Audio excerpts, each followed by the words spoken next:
They say good things come to those who wait. Well, guess I'm gonna be at least an hour late. You've been so good to me, allow me to demonstrate. Hey, real loving, you don't have to wait. Happy Sunday, welcome to Doek and Ty, the platform. My name is Banang and this is my handsome husband, Bokamuso, and together we are Doek and Ty. Thank you to everyone who has subscribed to the channel, to our returning subscribers, thank you very much. And if you are new to the channel, please be sure to click subscribe. Thank you to everyone who's liked the page on Facebook, and thank you to everyone who has followed us on Facebook. It's a pleasure to have you here.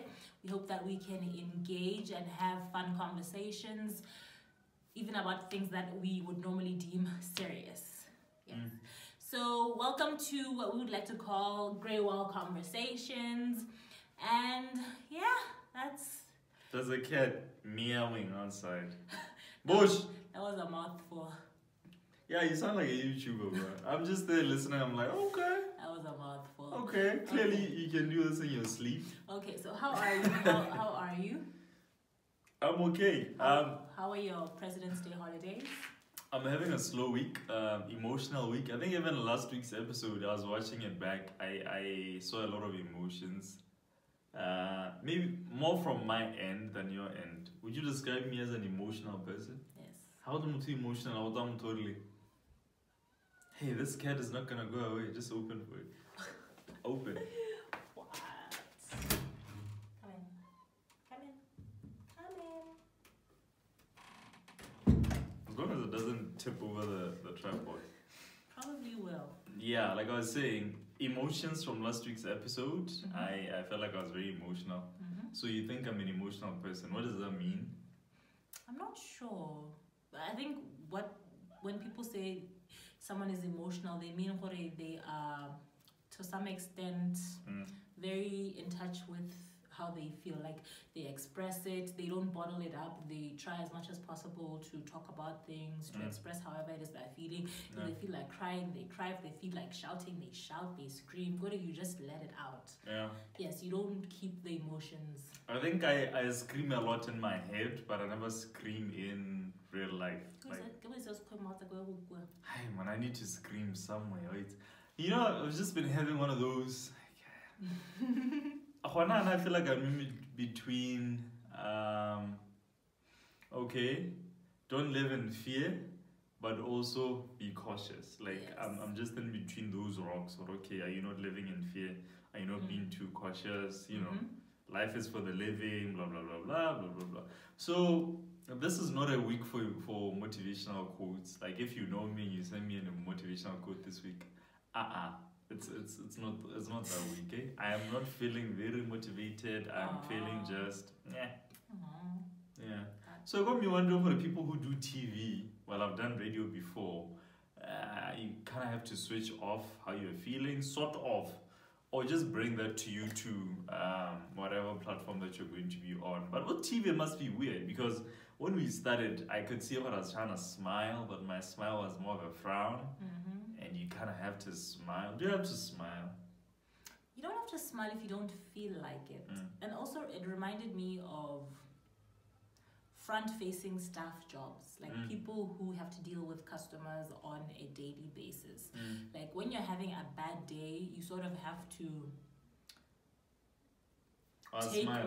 take whatever feelings you're feeling and store them somewhere else in the meantime, and then you'll deal with them later because you have to smile. You've done that, right? Yes. Fun times. I can't, right? You really have to smile, you have to give the customer the best experience that they could possibly get, but at the same time you're dealing with a lot, because I know people who have dealt with loss but still had to be front-facing, smiling crew, so it is a lot. Yeah, because I think sorry to interrupt. No, I was saying I'm usually not that guy, you know, glasses half empty. I'm always positive. Yeah, I'm always glasses half full, positive, not trying to be happy, but normally I'm just an outgoing person, but these couple of weeks have just been a little dampened. I think that's part of the reason why we tell a lot of most front-facing staff that they are asked not to use their mobile phones during work. I'm not sure how that. Part of the reason why I understood that where I used to work was that you might get bad news while you're still working, and then that would just switch you off. So I partially understand. I partially, you know. But at the same time, these are trying times. Like, I would rather receive that last phone call to hear that person talk to me one last time rather than lose that opportunity because I couldn't answer the phone. I would rather say goodbye. I'd rather say goodbye than bottle it all in, because it would haunt me what I never got to say goodbye and that person wanted to say goodbye. So I think, it's icky, it's sticky. Slippery slope. Life is funny, man. Yes. So, hold that thought. Wait, I think I'm having like what's it called? A midlife crisis, quarter life crisis. No, not a midlife crisis. More kind of when then later you end up Hysteria. crying. Not hysteria. There's another term for it. Okay. What is it now? I forgot. Oh, mental break. Is it mental breakdown? Maybe. Is it called mental breakdown? I guess. That thing, yeah. Anyway, yes, babe, you were saying? So, mental breakdown. I might. I think I need to see someone. Yeah. That's rough. So how would you want me to deal with it? Me having a mental meltdown. I think it's called a meltdown. Oh, a meltdown. A meltdown, yeah. How would I want you to deal with me having a meltdown? Like if you had a psychotic break. I don't know. I'm tempted to say being left alone, but I don't think that's always the best. Yeah, I don't think leaving someone alone when they're going through something is ideal. Yeah, but that time with Tiangana is just heavy. Like when I just feel heavy. Even on my shoulders, you feel a lot of it's a little, you know. Hey, when I don't know what I'm carrying, but it's a little heavy. Yeah.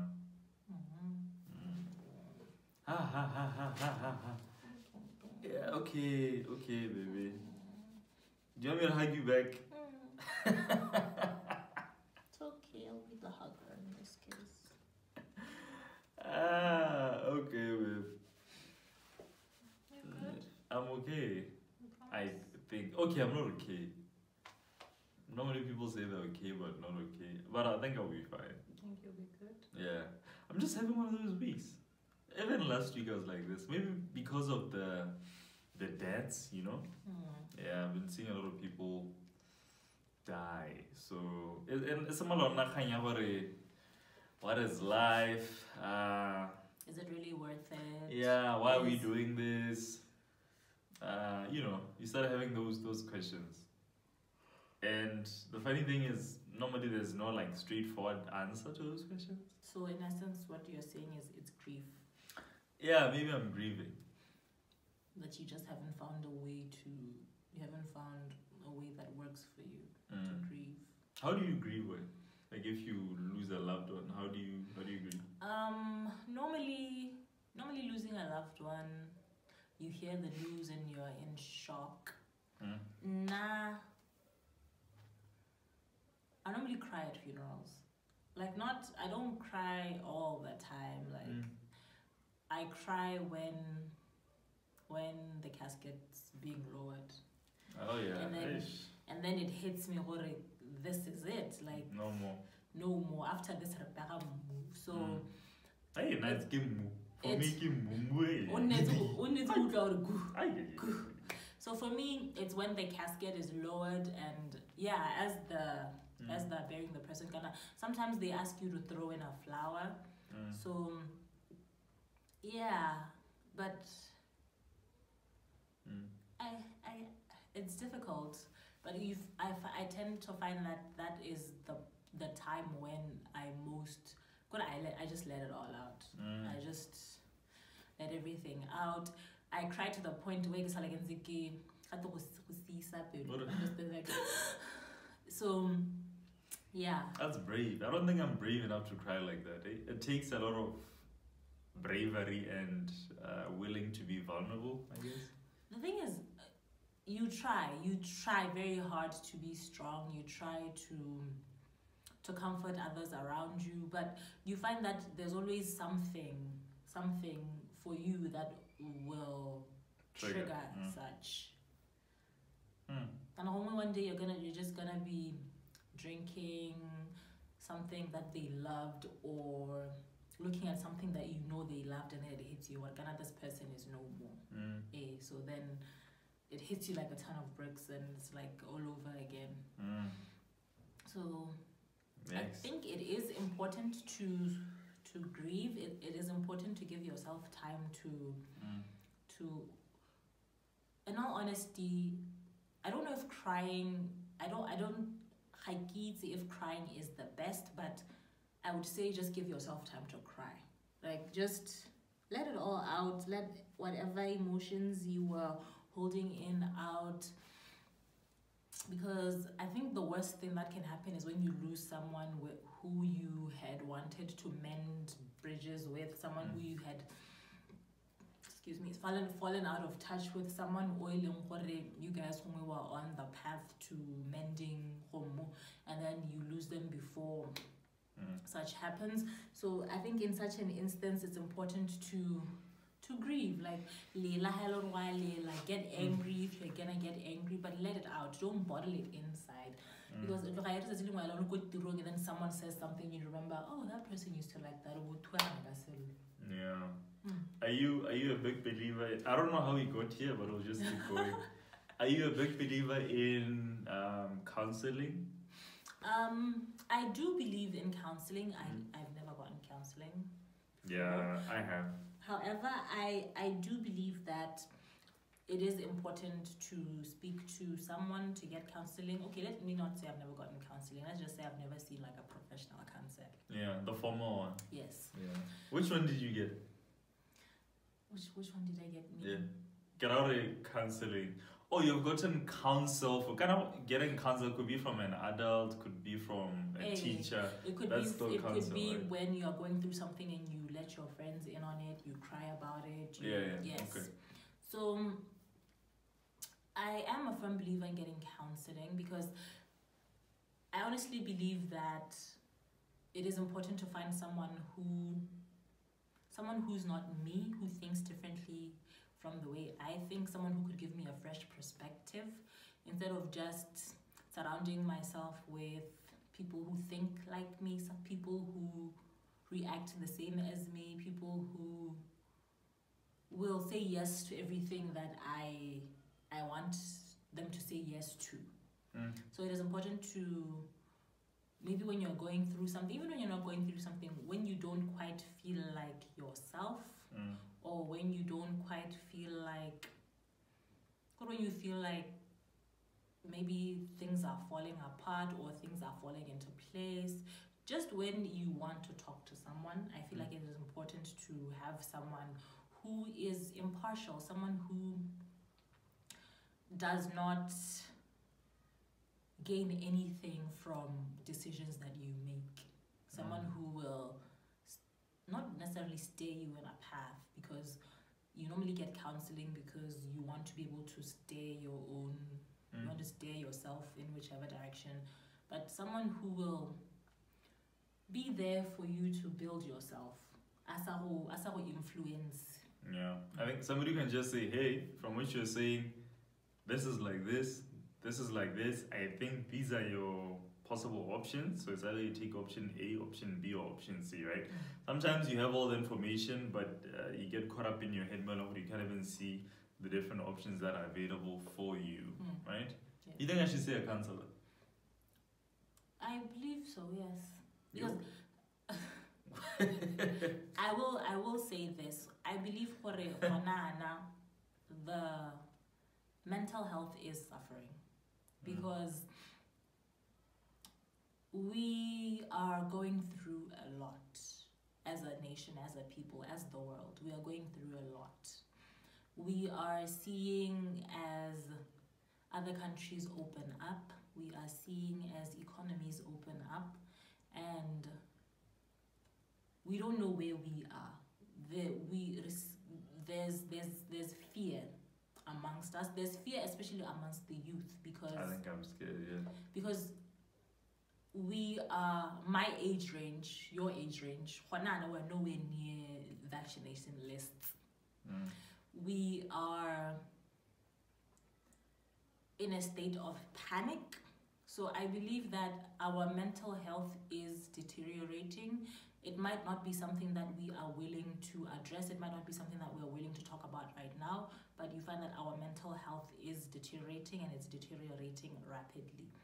Because we are the generation that came out and wanted to talk about how we're feeling, our emotions, and let everything out. But however, right now, whatever coping mechanisms we had chosen, we are forced to sit at home with our thoughts. By yourself. Yes. So whatever you might be onto something there. Whatever coping mechanisms that we had selected to deal with whatever issues we were facing, right now everything just went out the window. Yeah, because you can't go cry on your friend's shoulder because COVID. You can't leave the house and go sit at like a bar. So no parties, no sessions. No parties, no sessions, no... Churches, let's honor that are limited. I mean, the interaction is limited. Yes, the interaction is very limited. So we are in a position, mentally, we are going through a lot. And this is not including the fact that we are losing loved ones on a daily basis. So you know what I realized I miss seeing? I miss seeing people hug. It's weird. I'm not a hugger myself, but I then realized for this, COVID attacked the core of who we are as people, as humankind. Yeah. I mean, we're creatures of gatherings, we're creatures of touching, we're creatures of high-fiving. Gestures and just, showing I see you, I and can more touch so you, I can because hug you. as Africans, it's in our culture to be very... Yeah, to be in each other's space. To be in each other's personal space, because I don't know if I've told this story before of how I was kissed a gazillion times by some old lady who I just met. So this was before COVID. So now you can imagine during COVID, where people who love to give hugs, or people who like to greet each other. And normally when you greet someone, I get it, it's like you feel the warmth of their hand. You're like, oh, this is such a warm person. Where people who are used to just being very jolly, like you're used to going to a party and making new friends. We're used to interacting, we're used to sort of always being around people.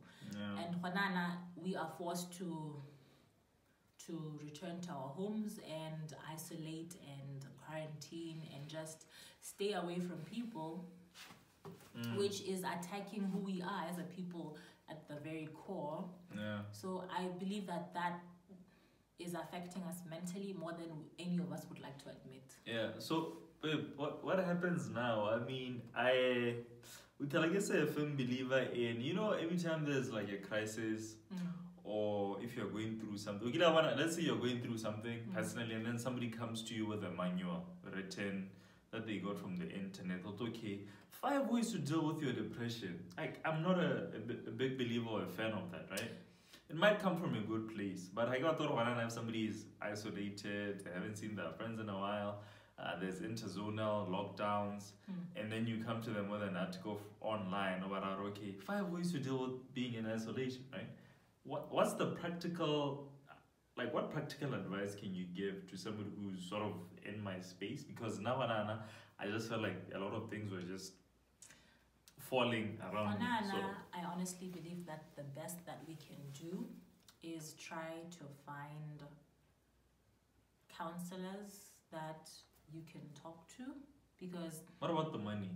Because my thing with counseling is always money. Are there any... I think there's free counseling that's offered you can call actually because of COVID. We'll try to find the number. If we find the number when preparing this episode, we'll put it here. Yeah, so I think there's that right now. We can try that, and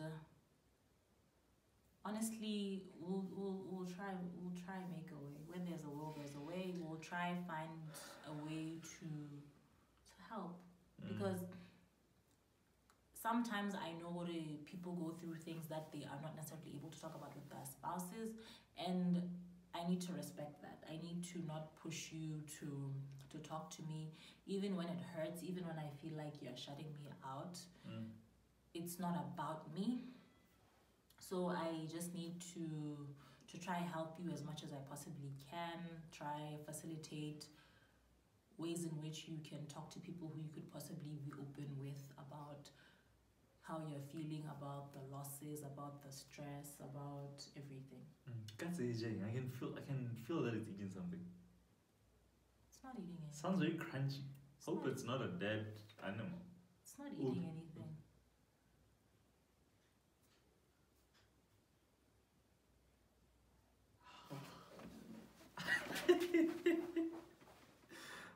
Okay, maybe practical advice from me while Bona checks on the cat is, if you used to thrive on maybe gatherings or checking on your friends, try to find new habits. Maybe pick up a hobby. I don't know try get into reading, try get into gardening, maybe clearing your yard. Just try to get into new hobbies, and also stay away from the news. You know, babe, I realized watching the news a lot is actually a mistake.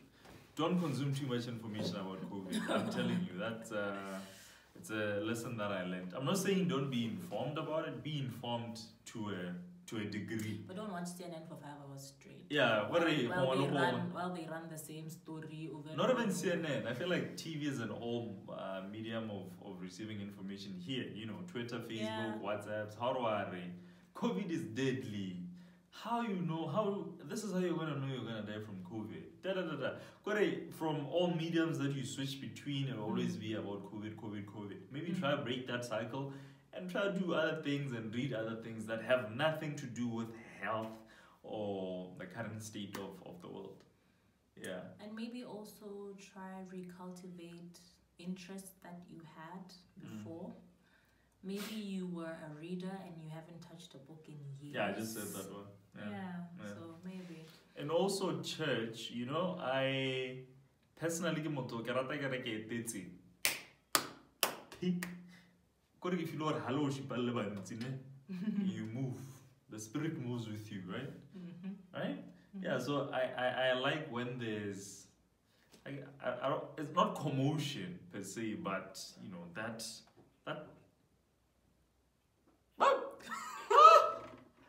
oh! I knew I was eating something. Oh Lord. Push, why? So pray to safeguard your mental health. The cat is doing some unthinkable things right in front of us. I knew it was eating something crunchy. Oh! Thank you for being here. You don't look so good.